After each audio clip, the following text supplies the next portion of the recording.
کو تلاش کرتا اس تک پہنچا۔ کیا ہم مسلمانوں کو فیصلہ کن شکست دینے کے قابل نہیں رہے؟ خالد نے ابو سفیان سے کہا۔ کیا قریش کی ماؤں کے دودھ ناقص تھے کہ یہ ان مٹھی بھر مسلمانوں سے خوفزدہ ہوئے جا رہے ہیں؟ دیکھو خالد، ابو سفیان نے کہا، جب تک محمد ان کے ساتھ ساتھ ہے، وہ زندہ سلامت ہے، یہ خون کا آخری قطرہ بہہ جانے تک شکست نہیں کھائیں گے، تو یہ فرض مجھے کیوں نہیں سونپ دیتے؟ خالد نے کہا۔ نہیں، ابو سفیان نے کہا، تم اپنے سواروں کے پاس جاؤ، تمہاری قیادت کے بغیر وہ بکھر جائیں گے۔ محمد اور اس کے ساتھیوں پر حملہ کرنے کے لیے میں پیادے بھیج رہا ہوں۔ آج مدینہ کی طرف جاتے ہوئے خالد کو افسوس ہو رہا تھا کہ ابو سفیان نے اس کے ایک عزم کو کچل ڈالا تھا۔ رسول خدا صلی اللہ علیہ وسلم کے قتل کو وہ اپنا فرض سمجھتا تھا۔ وہ رسول خدا صلی اللہ علیہ وسلم کو قتل کر کے اپنے سب سے بڑے دیوتاؤں حبل اور عزا کی خوشنودی حاصل کرنا چاہتا تھا۔ اس نے اپنے سالار کا حکم ماننا ضروری سمجھا اور اپنے سوار دستے کی طرف چلا گیا۔ اسے اطمینان ضرور تھا کہ رسول اکرم صلی اللہ علیہ وسلم کے ساتھ اب چند ایک ساتھی ہی رہ گئے ہوں گے اور آپ صلی اللہ علیہ وسلم کو قتل کرنا اب کوئی مشکل نہیں ہوگا اور اس کے بعد مسلمان اٹھنے کے قابل نہیں ہوں گے۔ خالد کو میدان جنگ کی کیفیت بڑی اچھی طرح یاد تھی۔ اس نے ذرا بلندی سے دیکھا تھا کہ احد کے دامن میں دور دور تک زمین خون سے لال ہو گئی تھی۔ کہیں گھوڑے تڑپ رہے تھے اور کہیں خون میں نہائے ہوئے انسان کراہ رہے تھے۔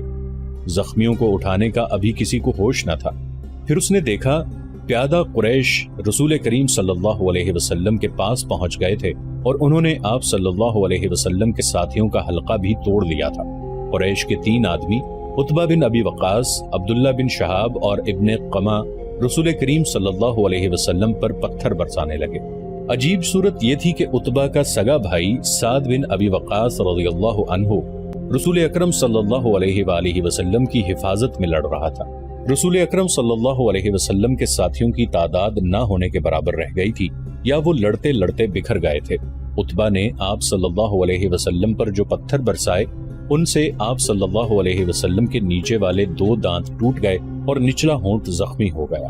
عبداللہ کے پتھر سے آپ صلی اللہ علیہ وسلم کی پیشانی پر خاصا گہرا زخم آیا۔ ابن قمہ نے آپ صلی اللہ علیہ وسلم کے قریب آ کر اتنی زور سے پتھر مارا کہ آپ صلی اللہ علیہ وسلم کے خود کی زنجیر کی 2 کڑیاں ٹوٹ کر رخسار میں اتر گئیں۔ ان سے رخسار کی ہڈی بھی بری طرح مجروح ہوئی۔ آپ صلی اللہ علیہ وسلم نے برچھی سے دشمنوں پر وار کرنے کی بھرپور کوشش کی، لیکن دشمن قریب نہیں آتے تھے۔ آپ صلی اللہ علیہ وسلم کا خون اتنا نکل گیا تھا کہ آپ صلی اللہ علیہ وسلم گر پڑے۔ اس وقت آپ صلی اللہ علیہ وسلم کے ایک صحابی طلحہ رضی اللہ عنہ نے، جو قریش کے دوسرے آدمیوں کے ساتھ لڑ رہے تھے، دیکھ لیا اور دوڑتے ہوئے آپ صلی اللہ علیہ وسلم کے پاس پہنچے۔ ان کی للکار پر ان کے دوسرے ساتھی بھی آ گئے۔ آپ صلی اللہ علیہ وسلم کو پتھروں سے گرانے والے قریش آپ صلی اللہ علیہ وسلم پر تلواروں سے حملہ کرنے ہی والے تھے کہ سعد بن ابی وقاص رضی اللہ عنہ نے اپنے سگے بھائی عتبہ پر حملہ کر دیا۔ عتبہ اپنے بھائی کا غیظ و غضب دیکھ کر بھاگ نکلا۔ طلحہ رضی اللہ عنہ نے رسول خدا صلی اللہ علیہ وسلم کو سہارا دے کر اٹھایا۔ آپ صلی اللہ علیہ وسلم پوری طرح سے ہوش میں تھے۔ اس دوران آپ صلی اللہ علیہ وسلم کے ساتھیوں نے ان آدمیوں کو بھگا دیا جنہوں نے رسول کریم صلی اللہ علیہ وسلم پر حملہ کیا تھا۔ مورخ لکھتے ہیں کہ سعد رضی اللہ عنہ بن ابی وقاص پر قابو پانا مشکل ہو رہا تھا۔ سعد کہتے تھے، میں اپنے بھائی کو قتل کر کے اس کے جسم کے ٹکڑے کر دینا چاہتا ہوں جس نے میری موجودگی میں میرے نبی صلی اللہ علیہ وسلم پر حملہ کیا ہے۔ وہ اکیلے ہی قریش کی طرف دوڑنے کی کوشش کرتے تھے۔ انہیں بڑی مشکل سے روکا گیا۔ اگر رسول خدا صلی اللہ علیہ وسلم انہیں رکنے کا حکم نہ دیتے تو وہ کبھی نہ رکتے۔ قریش غالباً بہت ہی تھک گئے تھے۔ وہ مارکے سے منہ موڑ گئے۔ تب رسول اکرم صلی اللہ علیہ وسلم کے ساتھیوں نے آپ صلی اللہ علیہ وسلم کے زخموں کی طرف توجہ دی۔ جو خواتین آپ صلی اللہ علیہ وسلم کے ساتھ تھیں انہوں نے آپ صلی اللہ علیہ وسلم کو پانی پلایا، کپڑوں سے زخم صاف کیے۔ اس وقت یہ دیکھا گیا کہ خود کی زنجیروں کی ٹوٹی ہوئی کڑیاں آپ صلی اللہ علیہ وسلم کے رخسار کی ہڈی میں اتری ہوئی ہیں۔ ایک صحابی ابو عبیدہ رضی اللہ عنہ جو عرب کے ایک مشہور جراح کے فرزند تھے آگے بڑھے اور آپ صلی اللہ علیہ وسلم کے رخساروں سے کڑیاں نکالنے لگے، لیکن ہاتھوں سے کڑیاں نہ نکلی۔ آخر ابو عبیدہ رضی اللہ عنہ نے دانتوں کی مدد سے ایک کڑی نکال لی۔ جب دوسری کڑی نکالی تو کڑی تو نکل آئی، لیکن ابی عبیدہ رضی اللہ عنہ کے سامنے کے 2 دانت ٹوٹ گئے۔ اس کے بعد لوگوں نے ابو عبیدہ کو الاثرم کہنا شروع کر دیا۔ اس کا مطلب ہے وہ آدمی جس کے سامنے والے دانت نہ ہوں۔ پھر وہ اسی نام سے مشہور ہو گئے۔ یہ بھی رسول کریم صلی اللہ علیہ وآلہ وسلم کا معجزہ ہے کہ اس کے بعد ابو عبیدہ رضی اللہ عنہ ایسے خوبصورت دکھتے تھے کہ ان کے چہرے سے نگاہ نہیں ہٹتی تھی۔ ام ایمن رضی اللہ عنہا جو رسول اکرم صلی اللہ علیہ وسلم کے بچپن میں آپ صلی اللہ علیہ وسلم کی دایا رہ چکی تھی، آپ صلی اللہ علیہ وسلم پر جھکی ہوئی تھی۔ اس وقت تک آپ صلی اللہ علیہ وسلم کی طبیعت سنبھل چکی تھی۔ اچانک ایک تیر ام ایمن کی پیٹھ میں اتر گیا اور اس کے ساتھ ہی دور سے ایک قہقہہ سنائی دیا۔ سب نے ادھر دیکھا تو قریش کا ایک آدمی حبان بن الارقا دور کھڑا ہنس رہا تھا۔ اس کے ہاتھ میں کمان تھی، یہ تیر اسی نے چلایا تھا۔ وہ ہنستا ہوا پیچھے کو مڑا۔ رسول خدا صلی اللہ علیہ وسلم نے ایک تیر سعد رضی اللہ عنہ بن ابی وقاص کو دے کر کہا کہ یہ شخص یہاں سے تیر لے کر ہی واپس جائے۔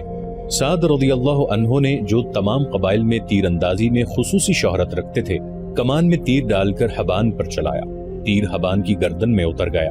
سعد رضی اللہ عنہ کے تمام ساتھیوں نے بڑی زور سے قہقہہ لگایا اور حبان نے ڈگمگاتے ہوئے چند قدم اٹھائے اور وہ گر پڑا۔ آج خالد جب مدینہ کی طرف بڑھتا جا رہا تھا اور احد کی پہاڑی افق سے اوپر ہی اوپر اٹھتی آ رہی تھی، اسے اپنے کچھ ساتھی یاد آنے لگے۔ عقیدوں کے اختلاف نے بھائی کو بھائی کا دشمن بنا دیا تھا، لیکن خالد کو یہ خیال بھی آیا کہ بعض لوگ اپنے عقیدے کو اس لیے سچا سمجھتے ہیں کہ وہ اس کے پیروکار ہوتے ہیں۔ حق اور باطل کے فرق کو سمجھنے کے لیے بڑی مضبوط شخصیت کی ضرورت ہوتی ہے۔ ایک سوال اسے پھر پریشان کرنے لگا، میں مدینہ کیوں جا رہا ہوں؟ اپنا عقیدہ مدینے والوں پر ٹھونسنے کے لیے یا ان کا عقیدہ اپنے اوپر مسلط کرنے کے لیے؟ اسے ابو سفیان کی آواز سنائی دی جو ایک ہی روز پرانی تھی۔ کیا یہ سچ ہے کہ تم مدینہ جا رہے ہو؟ کیا تمہاری رگوں میں ولید کا خون سفید ہو گیا ہے؟ صحرا میں جاتے ہوئے ان آوازوں نے کچھ دور تک اس کا تعاقب کیا، پھر وہ اپنے ان دوستوں کی یاد میں کھو گیا جن کے خلاف وہ لڑا اور جن کا خون اس کے سامنے بہہ گیا تھا۔ ان میں سے ایک مصعب رضی اللہ عنہ بن عمیر بھی تھے۔ قریش جو مارکے سے منہ موڑ گئے تھے کچھ دور ہی پہنچے تھے کہ خالد نے اپنے گھوڑے کو ایڑ لگائی اور ابو سفیان کو جا پکڑا۔ اس نے ابو سفیان سے پوچھا، تم لوگ جنگ کو ادھورا چھوڑ کر کہاں جا رہے ہو؟ مسلمانوں کا دمخم ختم ہو چکا ہے۔ ابو سفیان بھی یہی چاہتا تھا کہ یہ مارکہ فیصلہ کن نتیجے پر پہنچے۔ قریش کے چند سوار وہیں سے پلٹ آئے۔ خالد دیکھ چکا تھا کہ رسول کریم صلی اللہ علیہ وسلم کہاں ہیں۔ یہاں پھر ابو سفیان نے خالد کو کسی اور طرف بھیج دیا اور کچھ آدمیوں کو نبی کریم صلی اللہ علیہ وسلم پر حملے کا حکم دیا۔ اب رسول کریم صلی اللہ علیہ وسلم کے ساتھ کچھ اور مسلمان آن ملے تھے۔ اب پھر ابن قمہ لڑتے ہوئے مسلمانوں کا حلقہ توڑ کر رسول اکرم صلی اللہ علیہ وسلم تک پہنچنے کی کوشش کرنے لگا۔ اس وقت رسول اکرم صلی اللہ علیہ وسلم کے پاس مصعب رضی اللہ عنہ بن عمیر کھڑے تھے اور ام عمارہ رضی اللہ عنہا اپنے قریب پڑے ہوئے 2-3 زخمیوں کو پانی پلا رہی تھی۔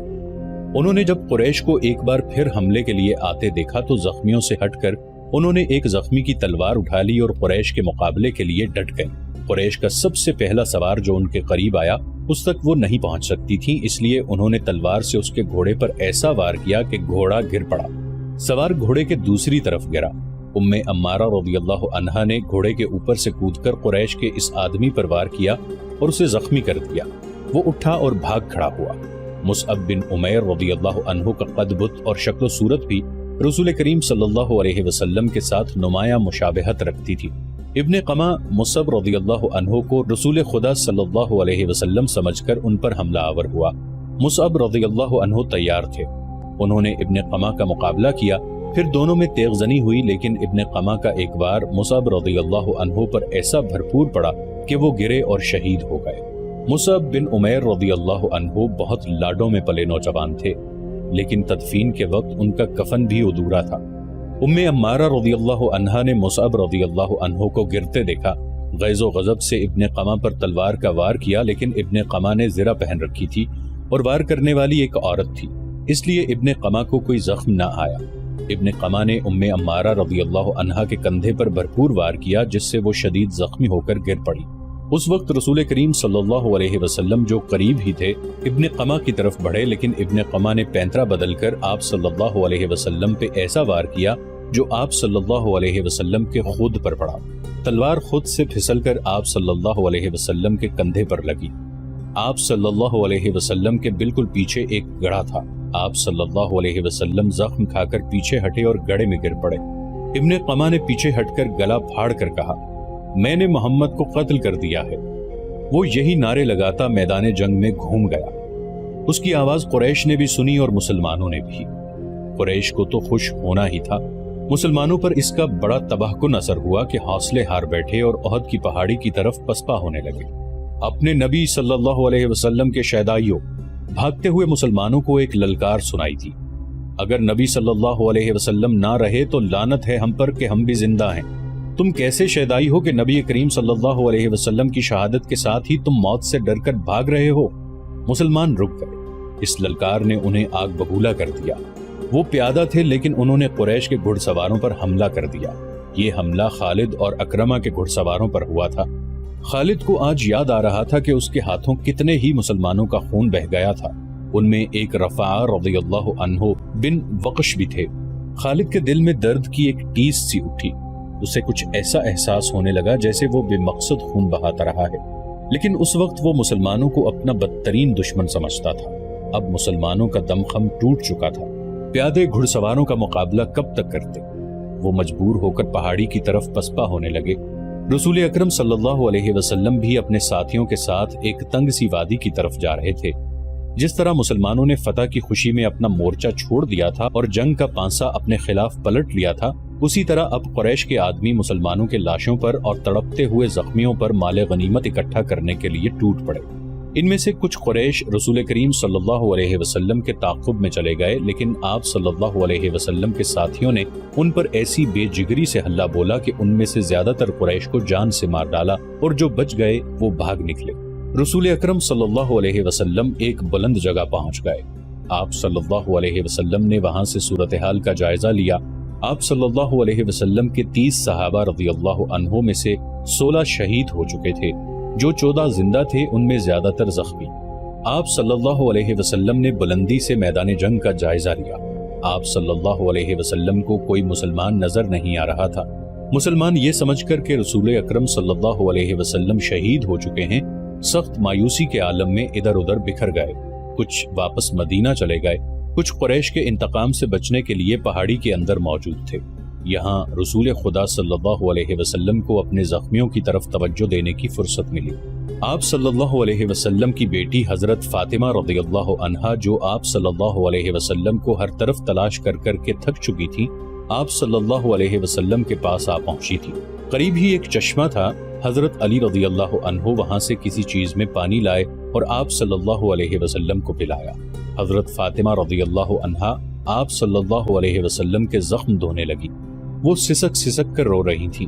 خالد کو آج یاد آ رہا تھا کہ رسول کریم صلی اللہ علیہ وسلم کی شہادت کی خبر نے اسے روحانی سا اطمینان دیا تھا، لیکن ایک للکار نے اسے چونکا دیا۔ وادی میں للکار کی گونج بڑی دور تک سنائی دے رہی تھی۔ کوئی بڑی ہی بلند آواز میں کہہ رہا تھا، مسلمانوں خوشیاں مناؤ، ہمارے نبی صلی اللہ علیہ وسلم زندہ اور سلامت ہیں۔ اس للکار پر خالد کو ہنسی بھی آئی تھی اور افسوس بھی ہوا تھا۔ اس نے اپنے آپ سے کہا تھا کہ کوئی مسلمان پاگل ہو گیا ہے۔ ہوا یوں تھا کہ جس طرح مسلمان اکا دکا ادھر ادھر بکھر گئے یا چھپ گئے تھے، اسی طرح کعب بن مالک رضی اللہ عنہ نام کا ایک مسلمان ادھر ادھر گھومتا پھرتا پہاڑی کے اس مقام کی طرف چلا گیا جہاں رسول اکرم صلی اللہ علیہ وسلم سستا رہے تھے۔ انہوں نے نبی کریم صلی اللہ علیہ وسلم کو دیکھا تو انہوں نے جذبات کی شدت سے نعرہ لگایا، ہمارے نبی زندہ ہیں۔ تمام مسلمان جو اکیلے اکیلے یا دو دو چار چار کی ٹولیوں میں ادھر ادھر بکھر گئے تھے، اس آواز پر دوڑ کر آئے۔ حضرت عمر رضی اللہ عنہ بھی اسی آواز پر رسول خدا صلی اللہ علیہ وسلم تک پہنچے تھے۔ اس سے پہلے ابو سفیان میدان جنگ میں پڑی ہوئی ہر ایک لاش کو دیکھتا پھر رہا تھا۔